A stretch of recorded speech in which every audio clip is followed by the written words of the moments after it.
Government officials insist that this is an isolated incident. Warning. The following program contains explicit language and mature content. It is not meant for the easily offended. So if you are an emotional pussy, please refrain from listening. Thank you and enjoy.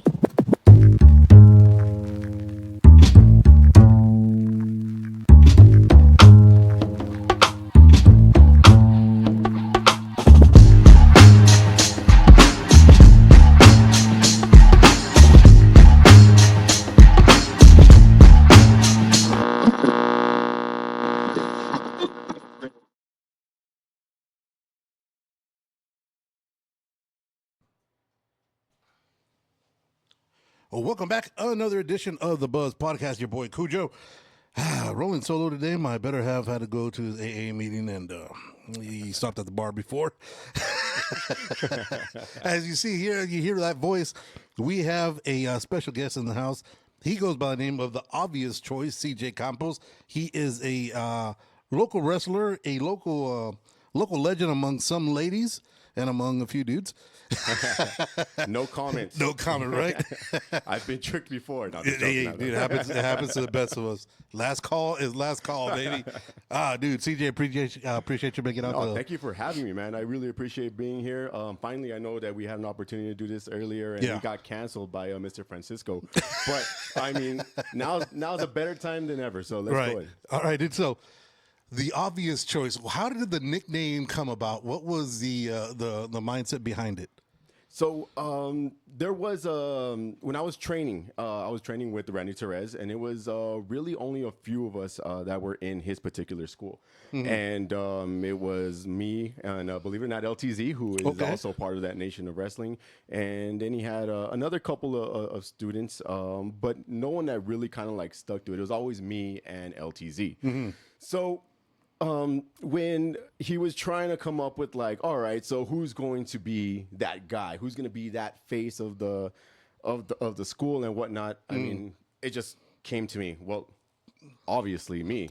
I'm the obvious choice for this. Right. And we just ran with it. I mean, that's what we ran with when Pro Wrestling Zen opened up, which was his company. And yeah, man, that's what we just went with it. So it actually just stuck. And I mean, is it my first choice for a nickname?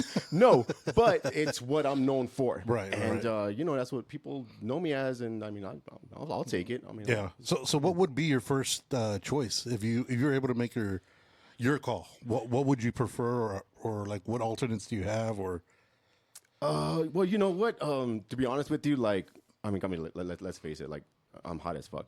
I'm very good looking. I'm very handsome. So it's got to be something around that lines. But then also, I also want to be taken seriously. Yeah. So, you know, and, you know, with the beard, the voice, and just how my whole demeanor is, you know, Big Daddy Campos wouldn't hurt. Damn. I think that would be great, right? Yeah, but I don't know about dudes yelling out Big Daddy. Let's go, Big Daddy. I mean, that's true, though. There's some pause to that, boy. I mean, there is some pause, but I mean, at the end of the day, if they're the ones that are buying my shirt, hey, more power to them. Hell yeah. Hey, money's money. Big Daddy power. $20 is $20. Hey, that's what I've heard.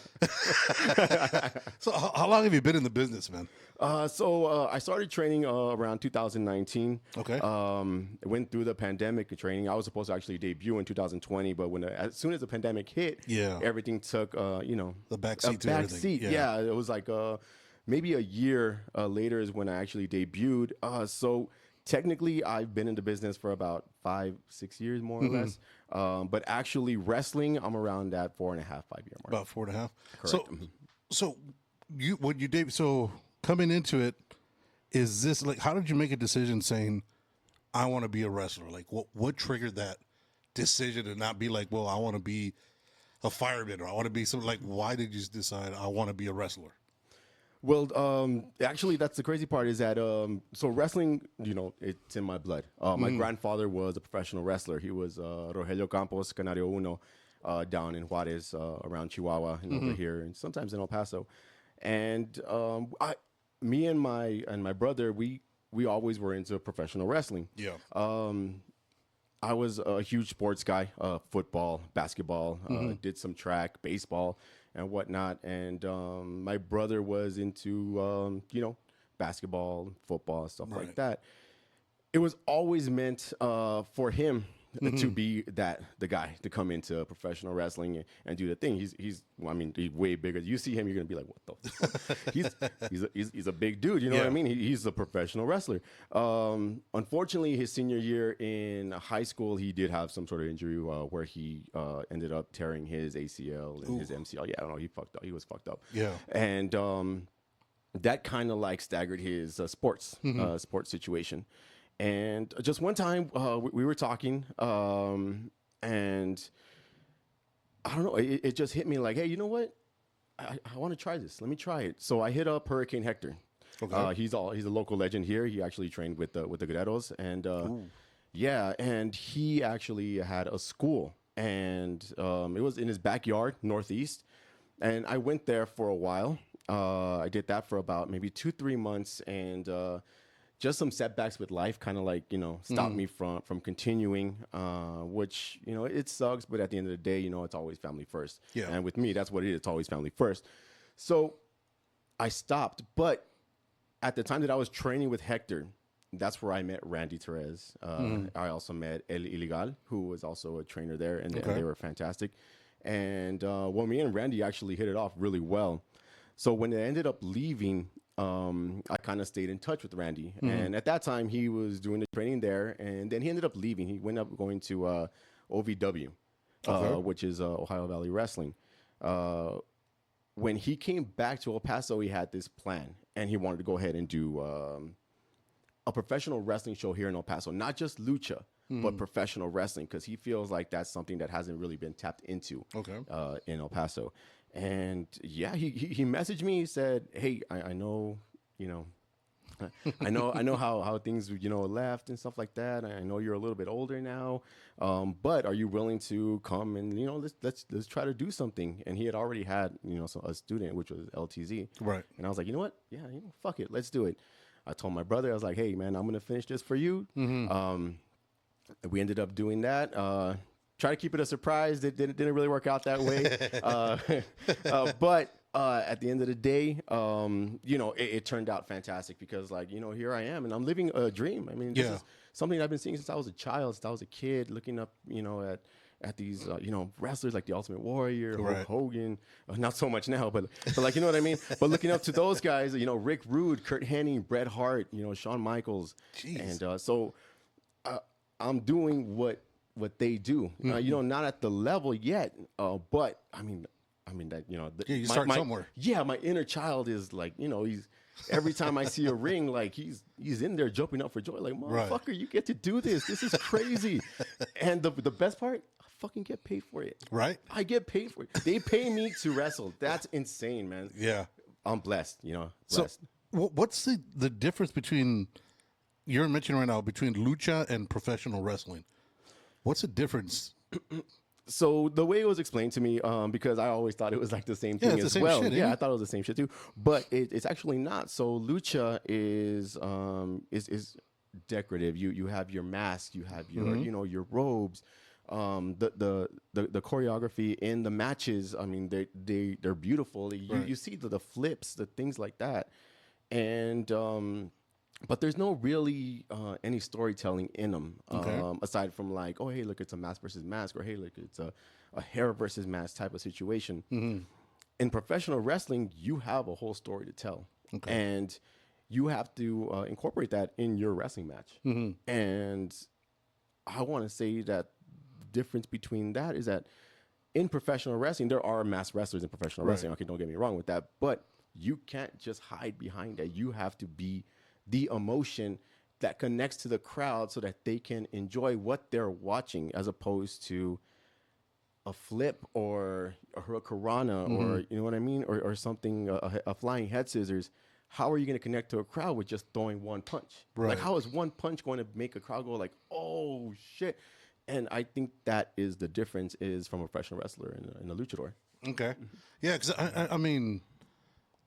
Like I know how you're talking about that. I know like WCW, where I think was their first major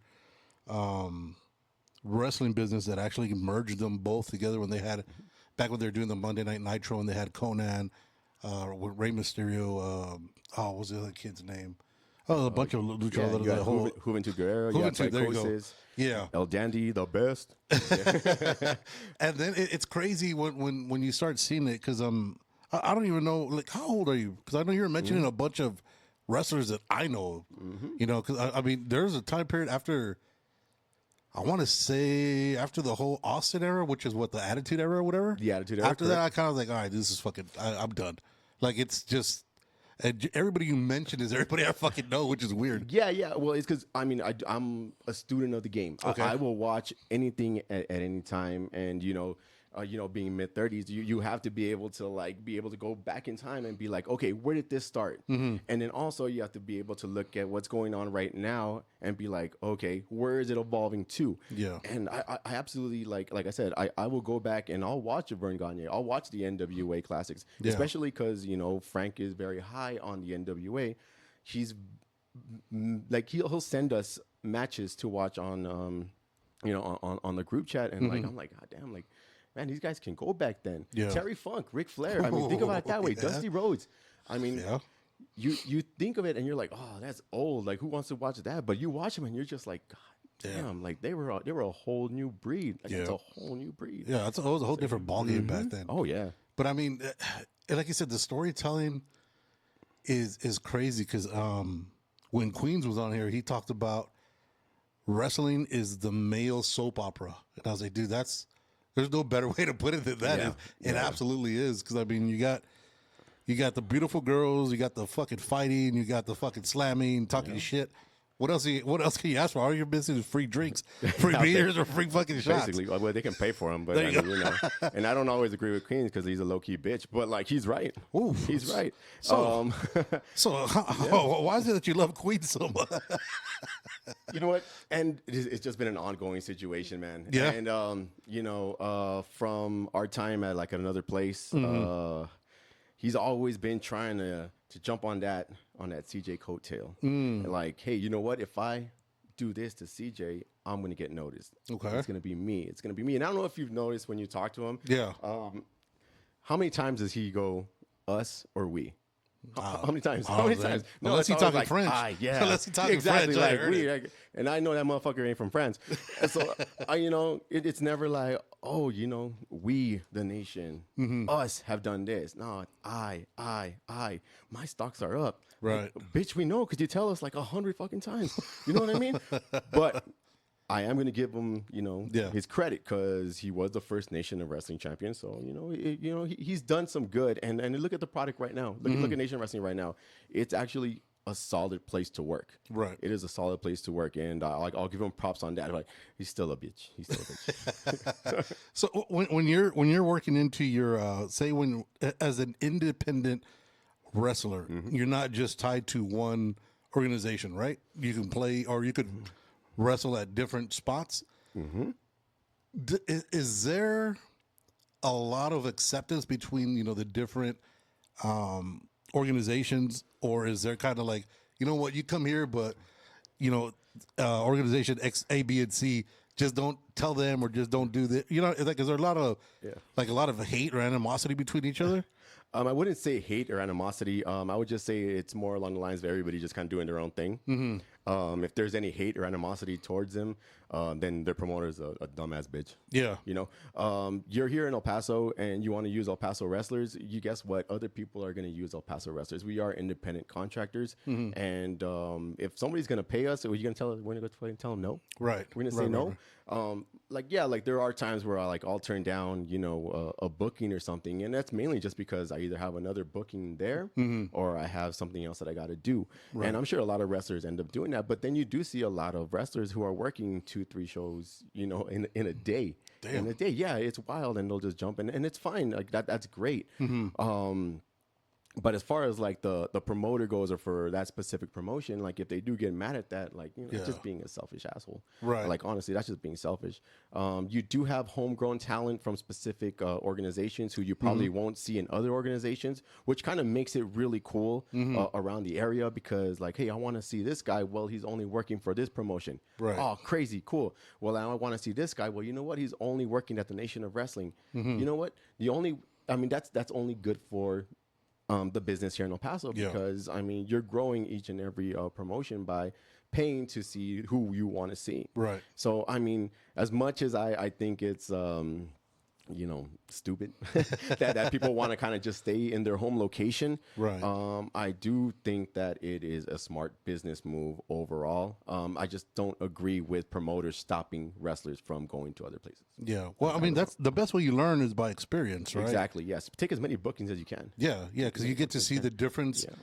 Is there a big difference between the way promotions work, or is it just certain promotions are able to book better matches? Because like in fighting, right? In boxing, styles make fights. Right. Is that the same thing within the wrestling world? So yeah, I mean, I would say so, just because like you can, like I said, we're independent contractors, so you can go out and go look for somebody that is hot right now, put them in a match with someone in your place that's hot right now, and banger. You know what I mean? 10 out of 10, 5 stars or whatever, Meltzer says. Yeah. Or, you can look into your own company, be like, okay, you know what? You and you are going to be, you're going to be in my main event and put on a good show. And either way, it's going to work. It's going to work. But you can definitely put on an all-star show if you wanted to. The egos probably won't let you. Yeah. Because like there's a ton of fucking egos here in El Paso, a ton.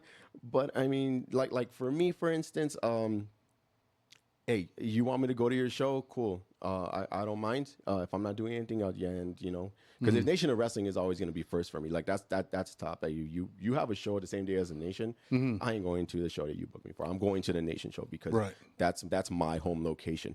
But if you want me to work your show, and you want me to like, I want a job to your guy just because I'm a name, and you want to, cool, fucking pay me.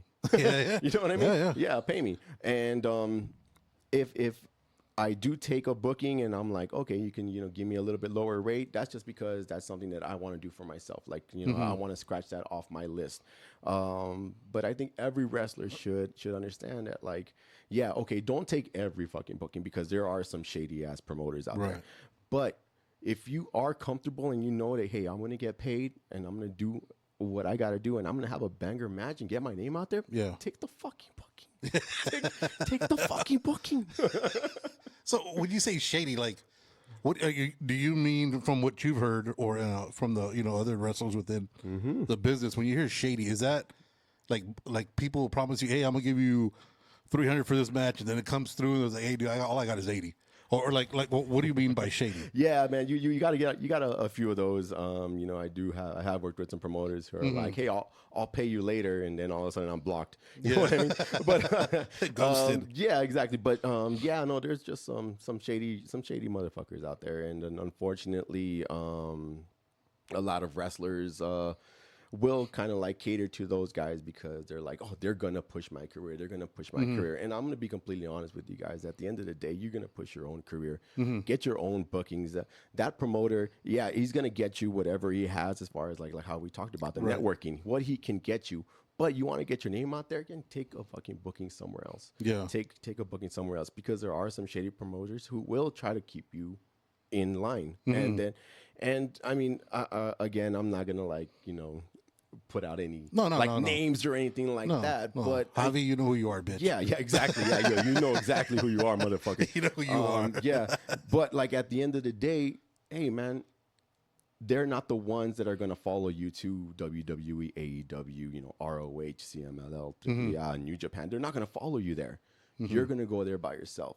So do what you have to do to get to what your goal is, because maybe not everybody's goal is WWE, because it's a lot of people there isn't. Like mine isn't. Like my goal is, hey, throw me on an ROH show, I'll fucking retire the next day. If I don't get a contract, I'll retire the next fucking day. What is ROH? Okay. ROH is Ring of Honor, which is I wouldn't say a developmental to AEW, but it's oh god, it has such a legacy, man. Okay, you've had stars from like CM Punk, Seth Rollins, who was Tyler Black, Alex Shelley, who is one of my favorites, Roderick Strong, who is another one of my favorites, AJ Styles, Samoa Joe. I mean, God, the list goes on and on. From like ROH, Tony Khan from AEW, he actually owns that now. Okay. And it's kind of like now a sub show to AEW. So like they'll have, it's like kind of like a YouTube show, and then plus they have the Honor Club. But they do have like matches right before AEW Dynamite, which if you went to the one in El Paso, Yeah. you saw that. Actually, like Persephone from El Paso, she was just signed, I believe yesterday, if I'm not fucking mistaken. I saw it right now on She- FitFam, I think it was. She was just signed, and she had a few matches here in ROH, but she's from CMLL, so like. That's why a place like ROH could be a goal for for someone like an independent wrestler who knows like, hey, you're not going to get to that Shawn Michaels status, Right. You know what I mean? Yeah. So when you come into the world of wrestling, since you knew it, since it was in your blood, did you have like a expiration date saying, if I make it in wrestling to whatever level at the age of 37 or whatever, that's what I'm calling it? Or is it just, I'm gonna ride this shit till the wheels fall off?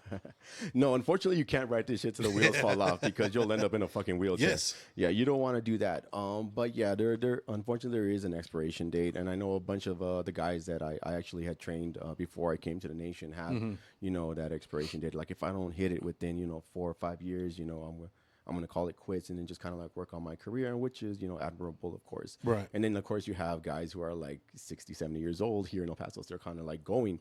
So I would put that expiration date. Like for me, it's all I want to do is I want to make sure that I do something in El Paso that's special. I leave some sort of legacy in El Paso that, and not so much that they're going to remember me by, because a lot of times they won't remember me by.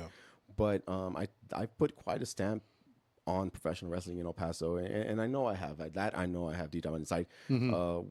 Promoters know that I have, and they're not going to admit it. You think Queens will admit it? No, Queens. You know what? I'll give him another credit on that one. Queens, he has done his own shit, and he's built from his own empire, which is amazing. I was part of another promotion, which I was from the ground up. The guy who actually stood up, and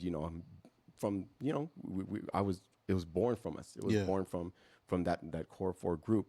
But again, they're not going to give me credit for it, but I know what I did. So I know that I've already leaving a lasting legacy here in El Paso. And the history books might say it, the history books might not say it. Yeah. But as long as I know, like, I'm going to be satisfied. So I always put my expiration date as, okay, if I don't get anything done 7 years in the business, and that's just because 7 is my favorite number, then you know what? Let me try something new, whether it be a booker or a promoter, even maybe just an agent for here in El Paso, and then try to work my way up. That can work, seeing that how my whole life it's always revolved around pro wrestling. Exactly. Yeah. Damn. So when you're talking about egos in El Paso, are the egos more affected by like, hey, so I'm gonna put CJ, the obvious choice, CJ Campos against wrestler A. I know CJ, you got the bigger name right now, but we want to push wrestler A, so you're gonna lose today. Is that where the ego comes in? Is like, no, wait a minute, I'm the name. I need to be over. Is that where the ego comes in, or where else does the ego come in? Yeah, no, fuck them kids. No, just kidding. No, unfortunately, there is that ego there. It's like they'll be like, okay, I'm gonna book you with you, and this guy is going over, and let's say wrestler B is like, why is he going over? And it gets questioned. You as a promoter, that's where you got to stand your ground and be like, look, man, this is my show. I get you're who you are. Right. This is who this is. But I mean, God, we got guys on here that give a shit if they win or lose. Professional fucking wrestling. Professional fucking wrestling, dog. They give a shit if they win or lose in El Paso, Texas. Right. On a show where, a tops 400 people, 500 people? Like, and that's a great showing. That's a great showing. It's like, no, like, guys, like, we're trying to establish something. We're trying to build something. You don't know why you're losing. Like, you just know, like, okay, I'm going to lose. But if there's no plan afterwards, okay, I get it. Then, plead your case. Plead your case. But if there's a plan afterwards, or it doesn't, or if it makes sense, or if it's not going to make sense later on, then, yeah, hey, relax, bro. Like, just chill. You're getting paid, right? You're getting paid. And, I mean, you get to be a professional fucking wrestler. You get to put on a show. A lot of people don't understand that you can get over by losing. Right. You can get over by losing. And it's just, can you sympathize with the crowd? they're the ones that are going to make you stars. Right. The bookers are just going to make you a winner or a loser. And honestly, that doesn't fucking matter. It doesn't fucking matter, because if a booker tells you, hey, you're going to lose 3 in a row. Okay, cool. You make them care for those 3 fucking matches, right? The fans, when you win that 4th fucking match, Right. that pop is going to be fucking insane. Right. And that's what matters, because that's what's going to keep them coming back. Yeah. And a lot of wrestlers just don't get that. And, and unfortunately, you see it a lot here in El Paso. Just like some older wrestlers will kind of be like, no, I can't, or like, I can't drop the belt to him. Like, who is he? Right. And I was like, well, motherfucker, I'm nobody until you help me be somebody, because you're the one with the fucking belt. You know what I mean? And it's like a lot of guys just don't get the point of being that type of wrestler, like being that unselfish wrestler. Right. But I guess that's what I like about the nation of wrestling. I like the fact that everybody is on fair ground. At any time, anybody can be the nation of wrestling champion. Right. At any time, everybody is that good. They bring in these guys like Chimo, Gino Rivera, these guys. At any time, Gino can take that fucking belt to New Mexico. We won't see that shit, because he's that good. Anytime one of Gino's guys can take that fucking belt to New Mexico, and we won't see that shit. But they also know how to do good business. Right. And that's the whole point, is can you do business for what's best for the company or the brand that you're trying to build? And here in El Paso, unfortunately, we don't have a lot of that. But when you do have it and it does click, it works. Do you think that's the cultural thing? Is that because of our machismo shit, or is it just because everybody wants to be the next Eddie, or everybody wants to be the next Cassandro, or you know what I mean? What do you think it is? I honestly, it could be that. Unfortunately, everybody wants to be somebody that's already known, right? But nobody wants to be the next them.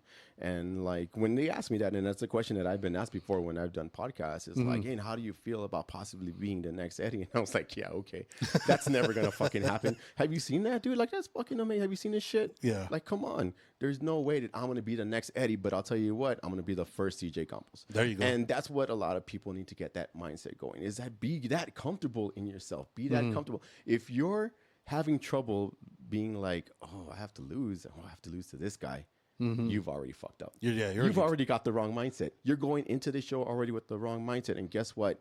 That mindset is that's going to feed out to the crowd. They're going to see that, you know what? You're not in it. You're not in it. And every show you should be putting on 120%. Right. 120%. And, unfortunately, here in El Paso, I've seen some shit, man. I've seen some. What's some shit you seen? So, like, I've seen a wrestler almost break another wrestler's neck because he was told he was going to lose 5 minutes before the match. Yeah, I've seen that.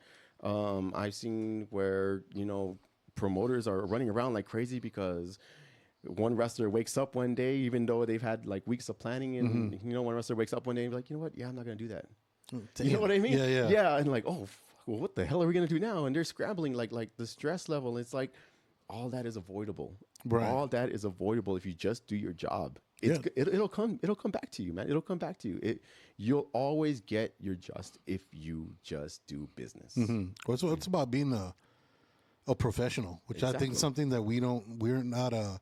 Is that something that's taught to you guys during your academy?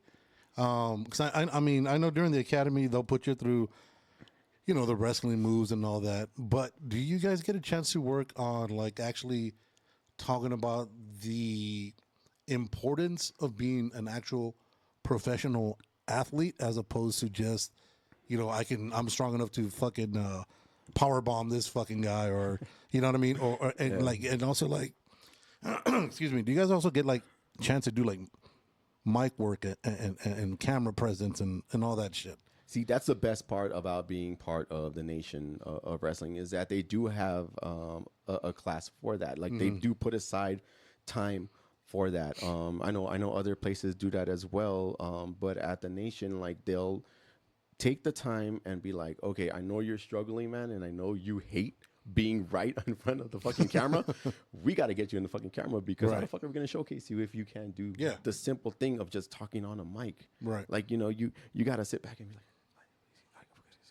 no, bitch, get up there. You're a larger than life fucking character. These people want to see a larger than life character. They want to know that you're confident that you're going to go out there and do it. And that's what the nation provides. And I'm so blessed that even before the nation, where I was training, you know, and even with the Randy Therese, is that I was able to sit there and watch as Randy would show us tapes, and he would be like, "You see this? Do this," or "You see that?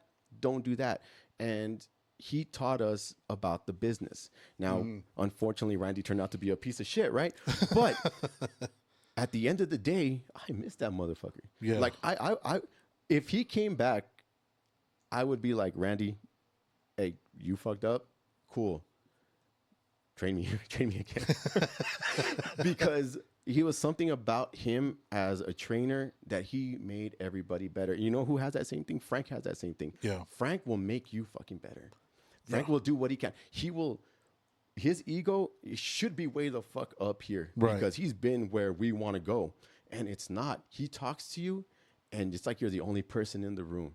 And that's why I have mad respect for the Nation of Wrestling, because he does that whether you're starting, whether it's your first day or you're like with me, you've been here for 4 years. He actually sat there and he talked to me and he's like, "Hey, CJ, this is what, you know, we're going to do with you." And I'm like, the respect I have for that guy for that, you know. I will give him that because I know one of ourselves and the guys from the Takeover 915, when we first started getting involved with the Nation of Wrestling, I told Frank when I met him at the pillow fight for the charity match, I was like, "Look, dude, if we want to do this, and if I'm gonna have the nerve to talk shit to you guys, like actually the wrestlers, and be like, oh, this is fake, or you know, whatever it is, right? Put me through one of your wrestling, your get me in the ring, let me take bumps, let me know what the fuck I'm kind of talking about, not to the full extent where I'm taking chair shots and shit.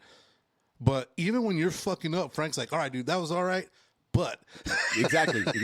Yeah, once he hits the butt, you know, listen. Yeah, that hurts a lot worse than them just shitting on you. Yeah, exactly. Because once he hits the butt, you know, he's trying to make you better. Yeah. Because he can definitely just be like, all right, that was pretty good for your one fucking time that you're ever going to be here. You know what I mean? But no, if he says but, no, he wants you to get better. And that's why I have the respect that I have for Frank. Now, him aligning with the House of Heels, you know, that's kind of messed. That's fucked up because he's a boss. But I think overall he knows and understands what needs to get done for the business. Well, for Nation of Wrestling, not so much the business, for the Nation of Wrestling to grow at a place like El Paso, which is heavy on lucha, without, you know, having so many luchadors on the card. So, you know, I think that his heart is in the right place at the end of the day. Yeah. So, yeah, mad respect for him. So, January 25th, right? January 25th, the VFW Post, 8782, 691 North Carolina. We have You've Been Warned, the next edition of the Nation of Wrestling. Now, who are you going up against? Oh, man. Okay, so January 25th, all right? And also want to mention that it's 2 days before my birthday, so all gifts and birthday cakes are welcome at the event. We are going to be fucking blessed because we finally get a chance to get the fucking House of Heels in the ring, which is Queens, JJ, and, you know, Big Cat with his dumbass cowboy hat. It's gonna be me. Yeah, fuck that fur coat. Elbowing that fur coat was like the best thing I could have fucking done. It'll be me. It'll be Hershey J, and it'll be Sweet Caramel Lightning. You know, the coffee shop. You know, you got the Hershey, you got the chocolate, you got the caramel, and I'm kind of like mocha. So I haven't coined it yet. I haven't brought it up to him yet. So when you guys see this, you know, let me know if you like that name or not. But you know, the coffee shop against the House of Heels. Like, don't know. There you go. It's not gonna be the coffee shop.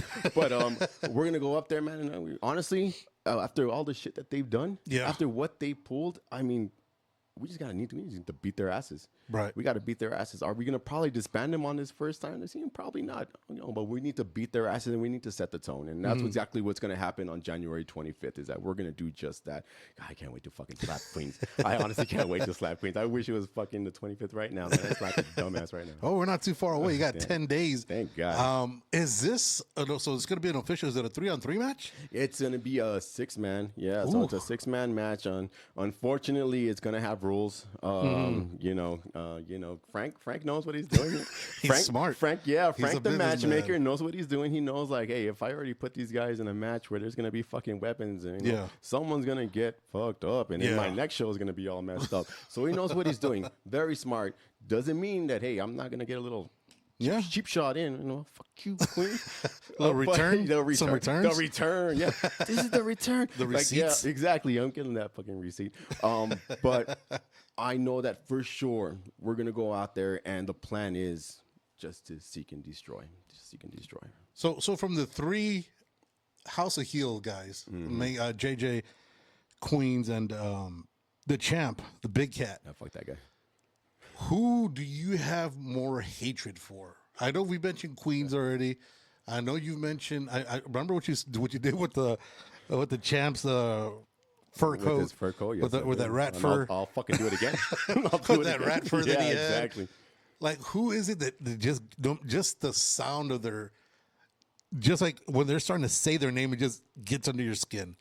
Oh man, that's 100%. That's Queens. Yeah, that's Queens. Yeah, I know a lot of people hate JJ, and he's solid at rage baiting, but he's like I haven't really thought of him.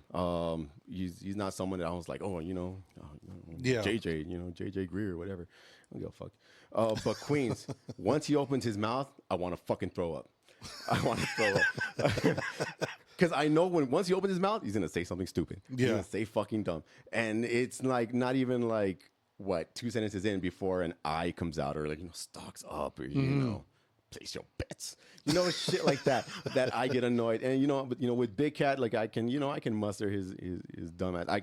The fucking hat, the fucking cowboy shit. It's got to go. But hey, he's a champ right now. He's a paper champ. Just to let you know, I've never lost that title. So eventually, the plan is that once we start beating them up, and then we actually start getting our opportunities, because whether it be me, whether it be Hershey, or whether it be Sweet Caramel, that title's coming back to the nation. We're taking it off the House of Heels. Yeah, it's gonna be.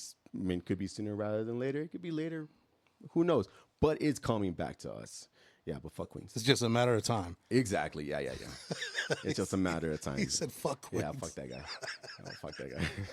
So if Frank were to do some crazy shit and be like, you know what, just out of fucking sheer being an asshole, that I'm gonna put you in a tag match. Your partner is Queens. How would that match go? Would you guys actually try to fight the opponent, or would you guys be too busy fucking each other up? You know what? It depends on who the opponent is. Because I think at the end of the day, me and Queens, we have some enemies that we both just really dislike. So if it's those guys, we'll definitely fuck them up, and then we'll fucking kick each other's asses. But so who's your ultimate number one?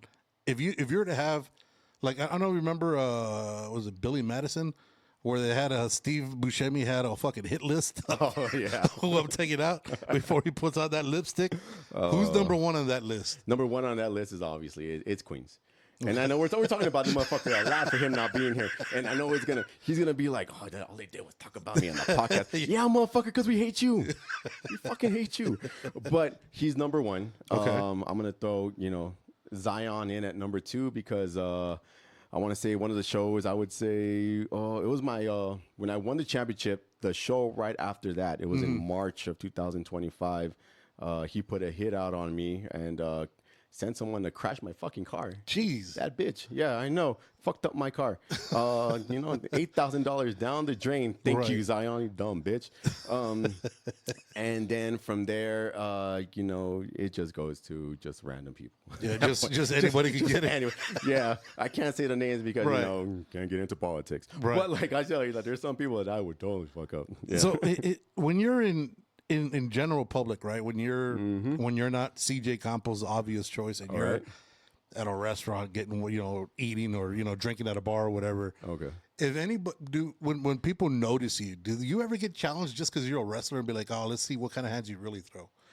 No, actually, I've never been challenged to a fight because I'm a wrestler. I mean, I've gotten into fights before, but nothing because I'm a wrestler. Right. But I do, for some reason, like because when I'm just Joey, you know what I mean. When I'm just walking around, I'm just Joey, and I'm at work.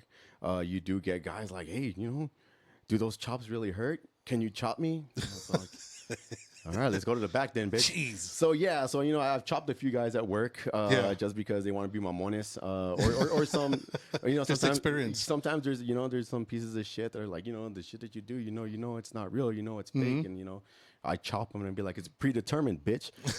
It's not fake.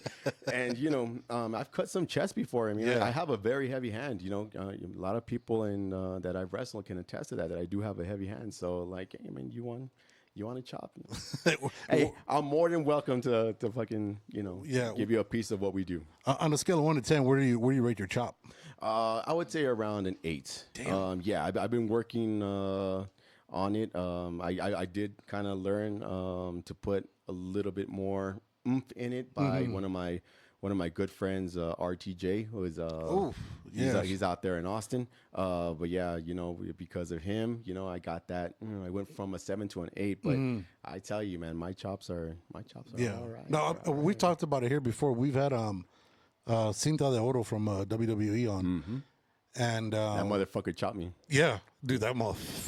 He got me. Yeah? We were at a show, one of his shows, Lucha Por Vida. I was defending a championship that I had against Gmo and I forgot who the other guy was. It was a triple threat. And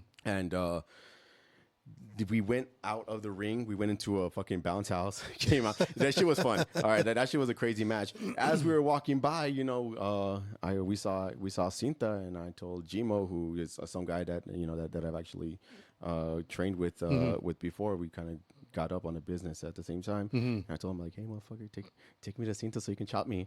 And he's like, bet. We went over there, man. And like I was like, oh fuck yeah, this is gonna be fuck. No, it's all. Yep. Oh, this. Yeah, it's a shotgun. Yeah, and then it's Paradox. I'm sorry, Paradox. Okay. He got Gmo, and then Gmo got fucking chopped in the chest. And I tell you, man, when after the match, we're all in the back. We're like, damn, that was fucking dope. And all of a sudden we're like. And Jim was like, hey man, can you breathe? And I'm like, I'm trying, dog. But like, no. Yeah, what's that adrenaline wears off? Bro, Cinta's got some fucking hands, bro. Cinta's got No, some yeah, hands. we did my old maybe that's why he's my old fucking podcast guest host, co-host. He's like, I'll take one. Oof. Yeah, he cut skin. Yeah. And we did it here in the room. So when he hit, it sounded like a shotgun. Yeah, it was, and that handprint was on there for at least like 6 days. Like, it started swelling. I was like, dude, outline that shit, get a fucking tat. Bro, that shit is fucking wild. Yeah, that's a former WWE champion, by the way. He was I believe he was a tag team champion in WWE. Yeah, that dude, he's a fucking animal. Yeah. He's a really cool guy. He's a really cool guy. Oh, dude, he's super down to earth. Yeah. El Paso born. Yeah. Eastwood, I think it was. He went to. I might be wrong on that. I can't remember. We did the thing about a year and a half ago. And I think I was drunk during it. When looking as a indie wrestler, do you guys still keep up with, like, say, the WWEs and the AEWs, and still see, or take anything from what they're doing, or is it now that you're like in the business, you're like, all right, I'd rather look at the old shit than what's going on now? I guess that all depends on the type of indie wrestler. As far as for you, so as for me, since we're doing the podcast about me, right? Yeah, fuck everybody else. Well, you and Queens. So like, yeah, right. Fuck that guy. But like for me, what I do is like I don't watch WWE, and that's just a preference. It's just not my type of wrestling. It used to be, but it's just not my cup of tea. I like to watch professional wrestling. Yeah. So I do watch a lot of AEW, New Japan Pro Wrestling. Some Stardom, the Joshi wrestling, which is fantastic, and you got to watch that because like that's some good shit. Yeah. And what I'll do is like I won't take their shit.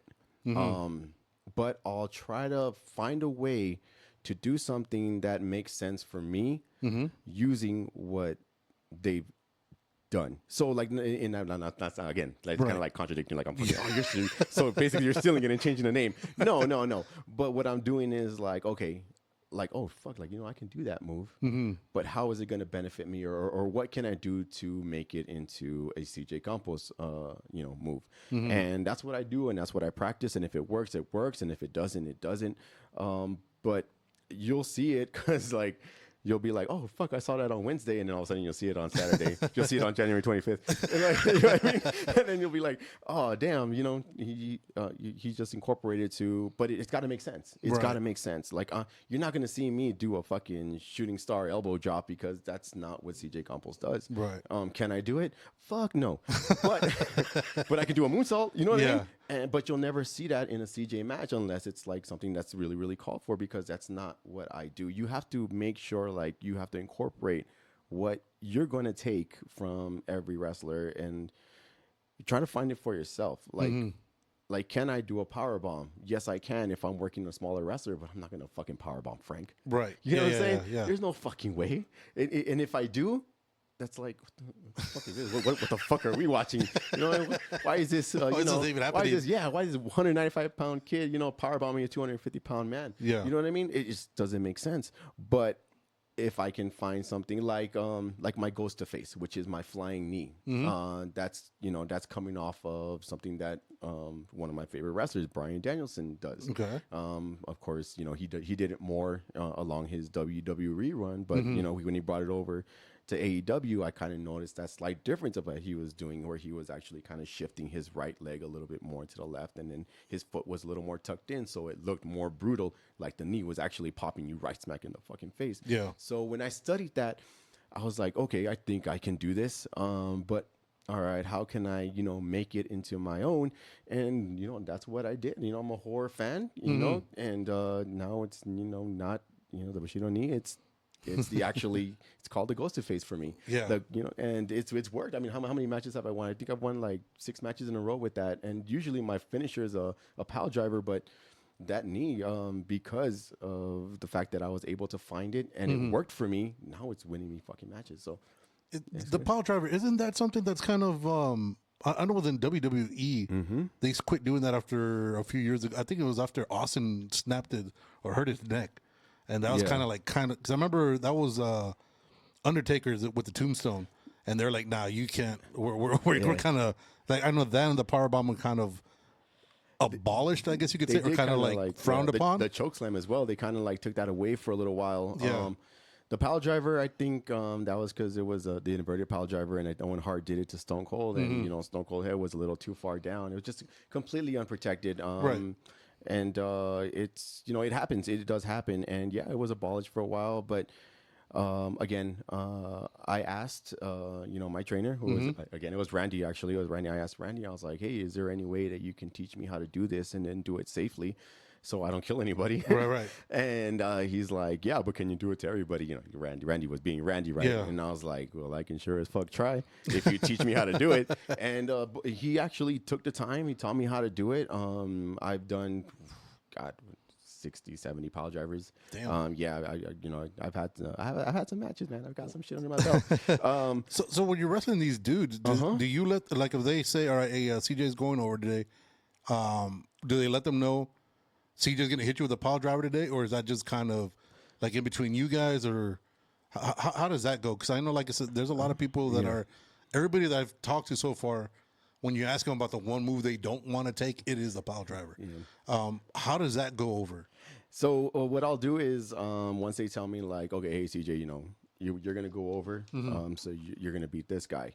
Go ahead and just go over your match, whatever. Okay, cool, yeah. So I'll go over to the guy and I'll be like, okay, so what do you want to do? And what are you comfortable taking? And every time that I've said, like, okay, yeah, my finisher is a pile driver, because they'll always ask, they'll be like, well, what's your finisher? Pile driver. Pile driver. They'll be like, you do get like the guys that are like, oof, or like, like the, maybe not. And then you get the guys like, oh, fuck yeah, I've always wanted to take one. And what I do is like, right before the match, I'll be like, okay, let me show you how to set up for it if you do want to take it. So that way, when you take it safely. And there's two ways of, protecting yourself with the pile driver. You either hook under my legs, get your hands down there. That way, it protects your head, or put your hands right here, right on like the thighs. push? Yes, and then push off. And like Mystican, Mystican from he's probably taken the majority of my. He's probably taken like 7, 8 of my fucking pile drivers, and not once have I ever heard him. Yeah. And not once have I ever heard him. Queens has taken like 4 of them. He hasn't been hurt. Yet. Let's try the inverted one, bitch. January 25th might be the time. But and then there's bigger guys. Some guys like Justice Jeru, who's he's a bigger firefighter, professional wrestler. That he took my pile driver. No questions asked. Zion's taking my pile drivers. And I'm just blessed. And is this fucking made out of wood? I'm gonna knock on this shit. Yes, it I is. have not hurt anybody with my pile driver, and I'm very blessed with that. Even guys that were like, "Hey, can you pile driver me after this match? Just to get the crowd going." And I'm like, "You're not even a fucking wrestler, but are you sure?" And he's like, "Yeah." Head doesn't even touch the mat. Yeah. And I'm very like, how do I say I'm honored when they ask me to do it because I think that that just shows trust. Right. That shows trust. And even Alan, right? Alan Jameson is the one that was afraid to take the pile driver. He was like, I'm not taking a fucking pile driver. Yeah. Now, we had a birthday bash, and he was like, hey, can you give me a pile driver? Of course, we ended up changing it because, we were doing something different. Right. But the fact that he came on here, said, I don't want to take a pile driver, and then comes to me and he's like, hey, I want to take the pile driver. That just shows the confidence that they have in me. And I don't usually fucking blush, or I'm not sentimental, or I'm not that guy that's like, oh, guys, like, really? I'm not that fucking dude. But like when they tell me that, just a little. Yeah, it touches you somewhere. Like, shut up, bitch. Really? Me? All right. You know what I mean? But yeah, so no, yeah, I do get, I've gotten pushback just maybe one time. One time, and it was just some kid I was his first match. It was at another promotion here, and I asked him, okay, so like this is what they want us to do. My finisher is a pile driver, and he's like, yeah, no. I'm like, that's fine with me. Let's do this instead. Yeah. And I mean, again, it's all about professionalism.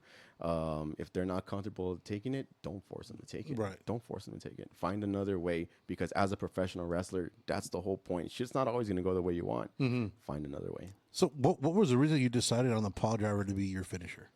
It's just something that you don't see here. It's not something that you see in El Paso. Now what you see is a bunch of Canadian destroyers or something of that nature, which is, it's considered a pile driver, but it's a flipping, the guy lands more on his back than anything.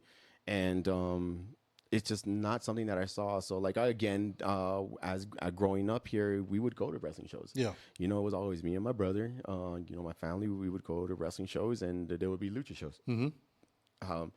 Roll-ups, what have we got?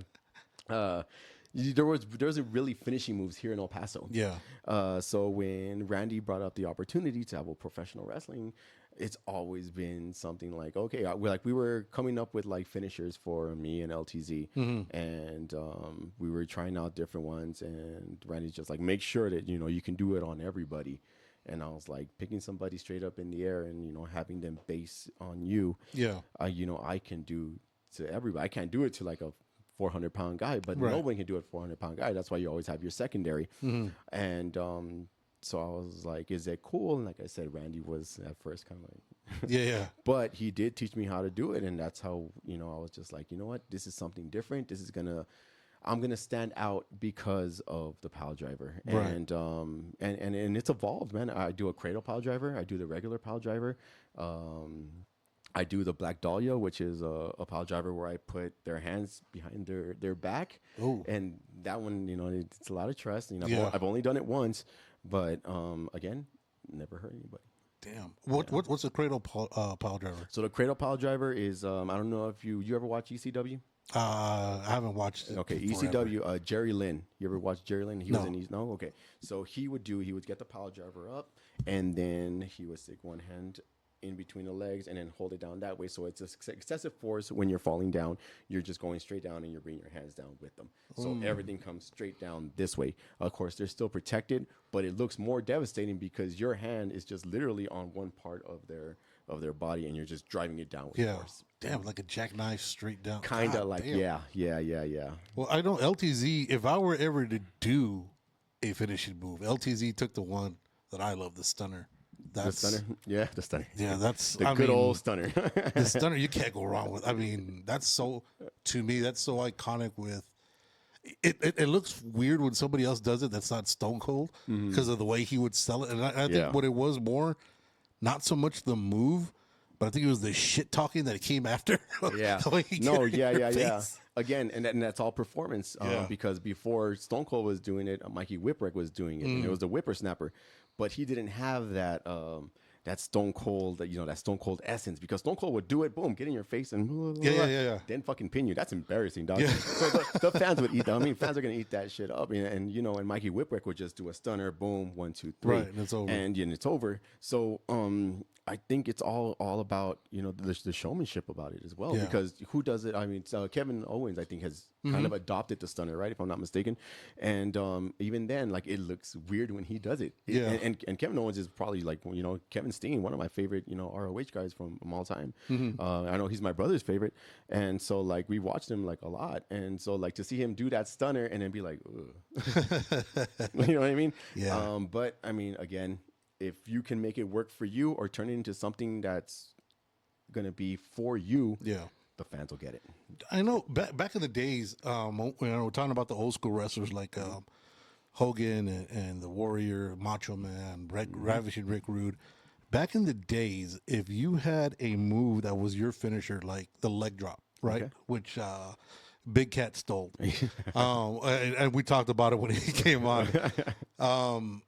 When you had back in the day, nobody else would do that. Once that move was yours, nobody else would copy it. And now it seems like everybody's moves are everywhere. Like the Shawn Michaels, was it the super kick or the super kick? Yeah. Now that's like everywhere, and it's like it gets spammed. Yes, sir. And it's kind of disappointing because when you would see that with Michaels and you heard that fucking that connection, it's ball game, right? It's game over. And now they do that like it's like a regular clothesline. Yeah. Like if nothing, it's like, well, that takes away kind of the mystique from it. It does, but it also kind of like shows you how far professional wrestling has evolved. Yeah. So, okay, you know what? That was a finisher in 97 to like 2005. Yeah. I think that's till he did it. From 2005 up until 2025, I fucking hit your wire. No, you're good. 2025. You're good. Wrestlers had a chance to be like, all right, how do we evolve this? And then again, Shawn Michaels is like on a class of his own. So maybe he had a fucking metal foot or something. And these guys don't. So they got to like do it a lot, because I know like the Young Bucks, the Usos, they do a ton of them. When Rikishi first came back to the WWF as Rikishi, he was using that side thrust kick, and he wouldn't call it a super kick, but it was a fucking super kick. You know what I mean? It's just these wrestlers are now kind of starting to understand, like, okay, so back then, a leg drop from a 300-pound man, that's gonna end the match. So what do we do, or what kind of training do we have to do to where it's not something that's going to end us? And I think that's where the business has evolved, as like now it's like, okay, now we got to get fucking creative. Now what move are we going to do that no one has ever seen that's going to keep somebody fucking down? Yeah. And I think that's where, like, and you're absolutely right. I think like, I think there is a lot of super kicks and fresh. I think there's a lot of Canadian destroyers and professionals. I think there's a lot of shit that people do on a regular basis that should be considered like a finisher. I think like one is the DDT. When Jake Roberts used to do it, it was, you're like, God damn. And then that DDT, it went from like, okay, people started kicking out of a DDT. So what happened? Raven from ECW evolved it into the even flow DDT, which now he would swing his whole fucking body up and the whole fucking head would come down. Yeah. And that made it better. And then from there you have the single arm DDT. Now you have a double arm DDT. The Mick Foley and Cactus Jack. Now you have a cradle DDT, and now you have a flipping DDT. So that's where the business evolves. And I think that's a good thing for professional wrestling, as far as like, okay, the business is evolving, but people are getting stronger. So that's going to force people to be more creative on their Yeah. finishers. So is there a move that you wish you could do, but you can't? You feel like you can't do, or you feel that won't work for the obvious choice? Yeah, there's a lot of them. What's the one that you wish you could knock out? There's a ton of them.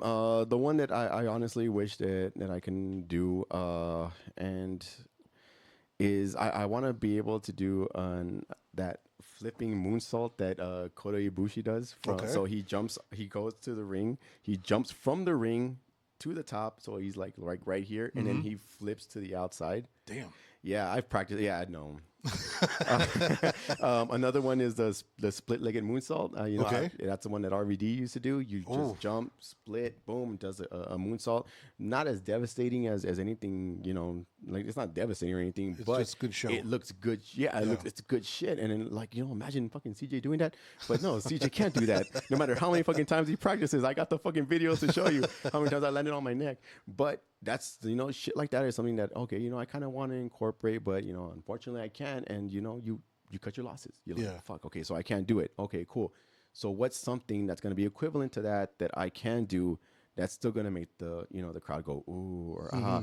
And then, and a lot of times, like if you see my matches, there's moves that I'll pull out that are brand new, and they're not really brand new. Every match is different. Like I don't have to do specific moves in certain matches because it doesn't call for that. There's no point in doing it. Yeah, it's not about getting your shit in. Right. And that's something else here. Yeah, right.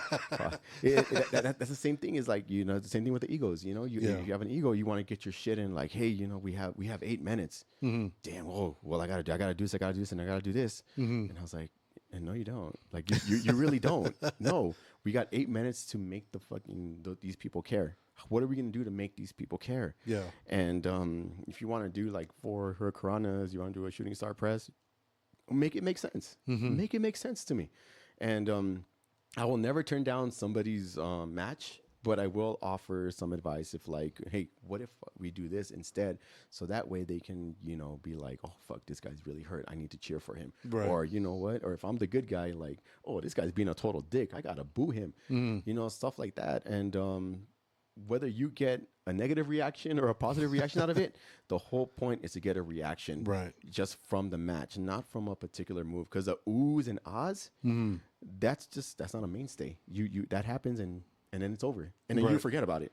Yeah. No one's going to be like 2 weeks from now and be like, hey, remember that time you did that fucking, again, that wishbone, whatever. And I'm like, what the fuck? No, I don't.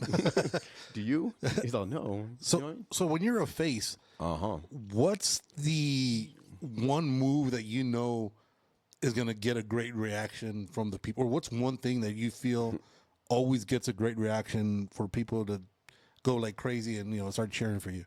That's going to be, it's got to be my comeback, which is the elbow.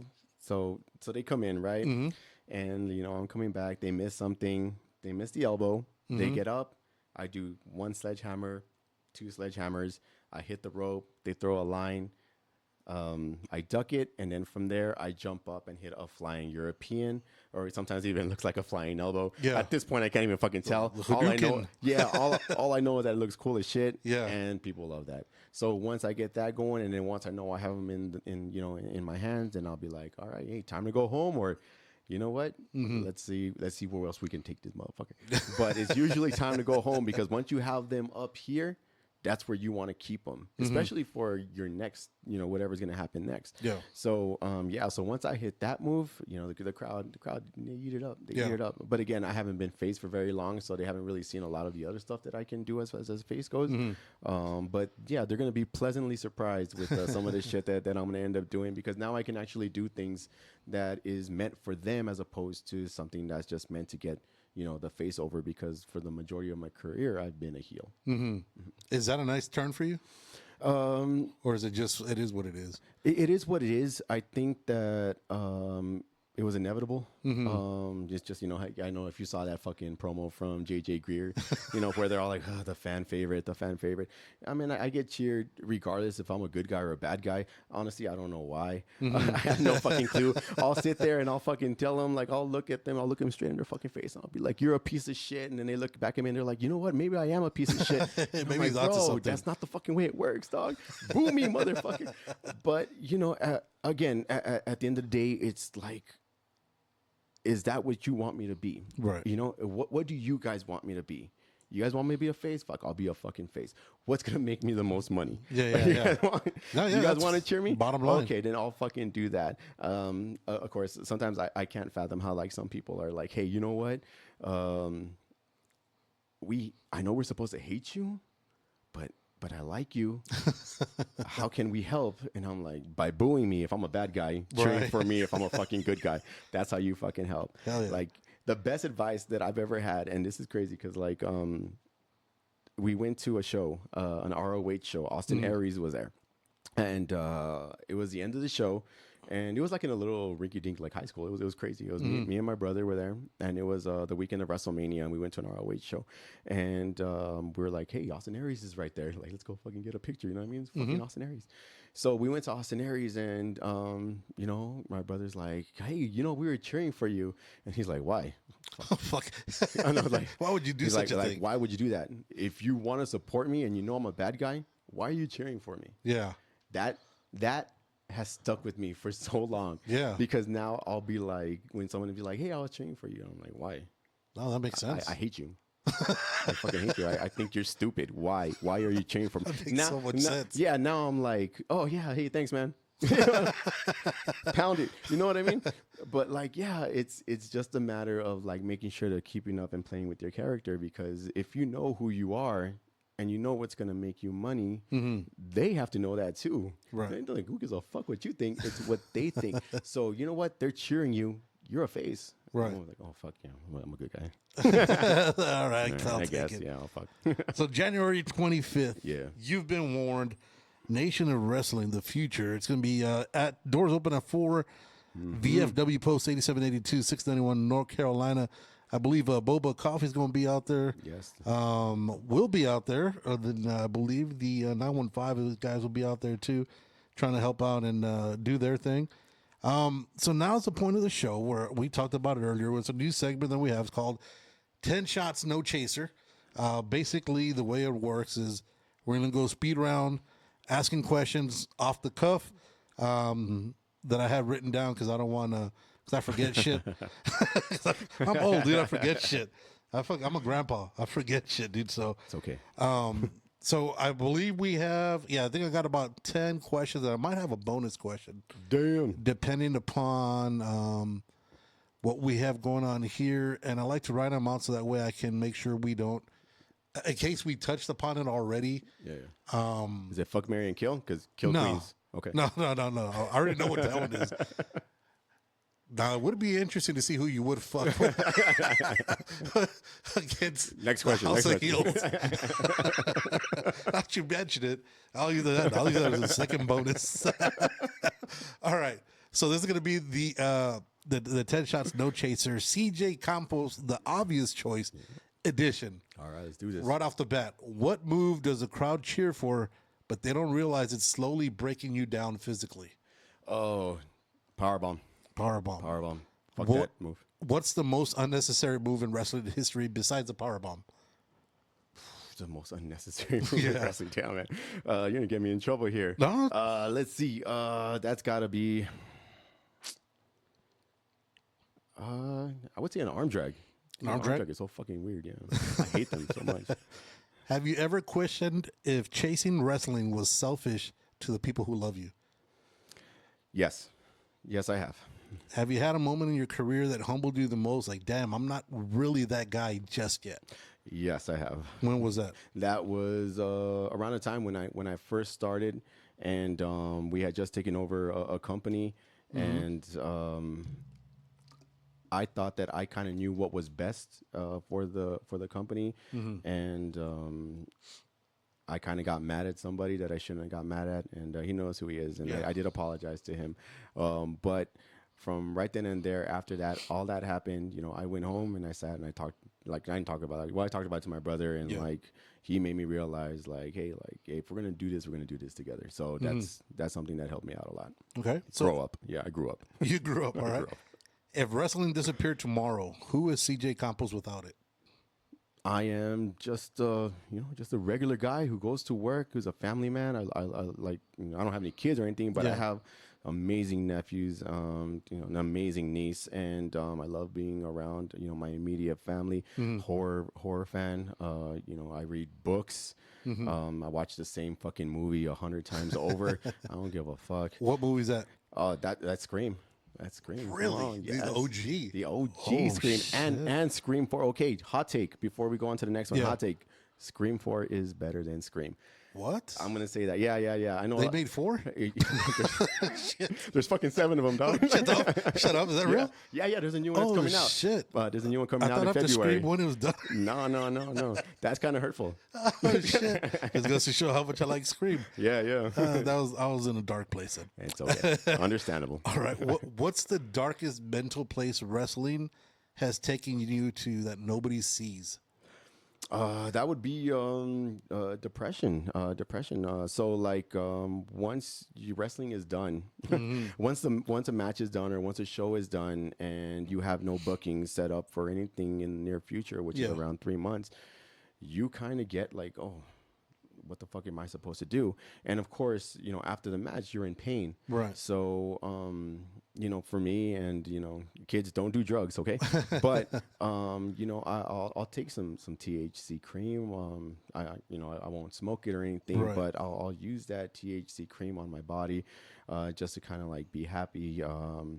I don't drink, so a lot of this stuff, I don't take the painkillers because I don't want to be somebody that gets addicted to something like that.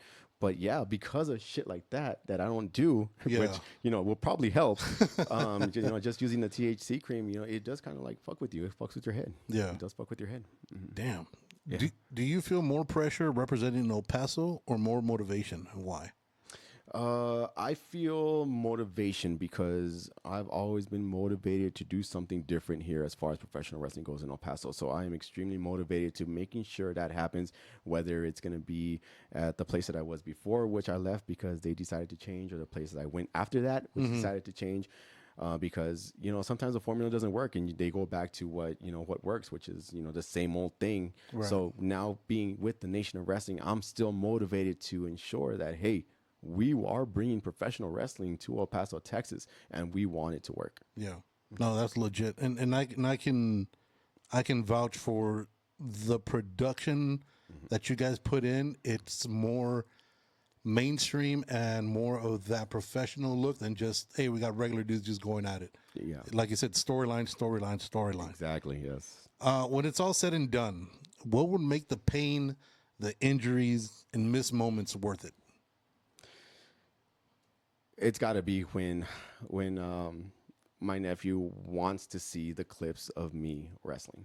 I think my last thing isn't so much for everybody else, because a lot of people are going to forget about me once I'm out. If I found, once I retire or once I decide I don't want to do this anymore, you get forgotten within a month. Yep. But if my nephews can go back on YouTube, on my YouTube channel, or go into my Instagram, because it'll probably be an old Instagram. I'll probably end up opening up a new one, and they can look and be like, "Look, that was my, that's my Theo," or like, one of my my nephew's godfather. Oh no, that's Nino. Look, that's Nino. That's crazy. Yeah, I think that would make it all worth it. Damn. Yeah. If promoters paid wrestlers honestly based on their skills, how many wrestlers would disappear overnight? Like 80% of them, like 80%. Right? Yeah, like no bullshit. It's fair. Like no bullshit. I want to say like 80%. It's fair. Yeah. If wrestling had a warning label, what should it say? Ooh, not for the weak. Not for the weak. And if this is like, becoming a wrestler type of one, yeah. If you aren't 100% dead set on fucking doing it, don't waste people's time. Yep. You're going to waste your money. You're going to waste people's time. People are trying to get better, and they want to help you because you say you want to do it. If you're not 100% dead set on doing it, don't fucking do it. Damn. All right, the bonus. if someone were to give you a dollar amount to quit wrestling forever, quit watching, quit doing, quit the business completely, how much is that amount? There's no amount. I can't. That's how you know it's for the love of the game. Yeah, and again, it's something that I live with. So even if they gave me an amount, it's in my blood. Yeah. You know, my grandpa, again, I'm gonna knock on wood, is he's still alive, and in fact, I just fucking talked to him yesterday. Yeah. And he'll still ask about my wrestling and stuff like that, and that's fucking crazy. Like that's, this is a guy who was a champion in like Juarez, Chihuahua, Right. El Paso. He's asking me like, hey, how's your career going? Like, what the fuck? This is wild. Like, you're a reason why like I'm doing this shit. And again, I don't know if you noticed, but like what, Mondays, Tuesdays, Wednesdays, Thursdays, Fridays, Saturdays, there's a wrestling show. Yeah. There's a wrestling show on TV. Friday, Saturday, Sundays, there's a wrestling show live somewhere in El Paso, Texas. You can't get away. Once you're in, it's the fucking mob, dog. It's the fucking mob. Once you're in, you're in. So no, there's no way I will take any amount of money to quit it at all, ever. And I'm sorry. It's not happening. It's not fucking That's happening. all it is. No, Yeah, it not ain't enough money in happening, the dog. world. Sorry. Yeah, no. Mm-mm. There you go. 10 shots, no chaser. The obvious choice, CJ Campos edition. CJ, where can people find you and track you to get all the information on anything upcoming with CJ? And where can they reach out to you and just say either praise you or talk shit to you? Well, I do have a Facebook. It is under Really? the obvious choice, CJ Campos. Yes, I do. I don't use it as much just because it doesn't get as many hits. It's kind of crazy. Yeah. But then I also have my Instagram, which is the obvious choice, CJ Campos, and on there is where you can find promo pics. You can find my YouTube. You can find really cool videos that that gets made by a very special person, Miss Ana Sandoval. She takes care of my my camera work and all that stuff, and she also feeds me. So thanks, babe. Also, you can. No, that's it. Actually, I only have Facebook and Instagram. No, yeah, no, I don't have anything MySpace, else. No. That's so You know fake. what? I probably still have that Joey MySpace, which is kind of crazy because man, if I can find those old pictures, that'd be fucking hilarious. That would be so great. But no, yeah, if you really want to hit me up, or if you want to just show some love, Instagram's gonna be the place to go. Go to YouTube, subscribe to that. Oh, I do have a fucking TikTok. There you go. Yeah, but everything you see on Instagram is what you're gonna see on TikTok anyway. I basically just use TikTok to like send fucking random videos and shit to like my Stalk brother on that are people. stupid, or Yep. or my niece, to just kind of keep the streak going. Apparently that's a big thing. I had no idea, but yeah. So Yeah. I mean, if you guys want to come drop a line, that's fine. Send me a message. I won't message back. No, I'm just joking. I don't know. It just depends. Yeah. Yeah. No rats though, please. Okay, no rats, please. No rats. All right. That's right. So Nation of Wrestling, January 25th. Get your chance to see the obvious choice with some payback going up against the House of Heels.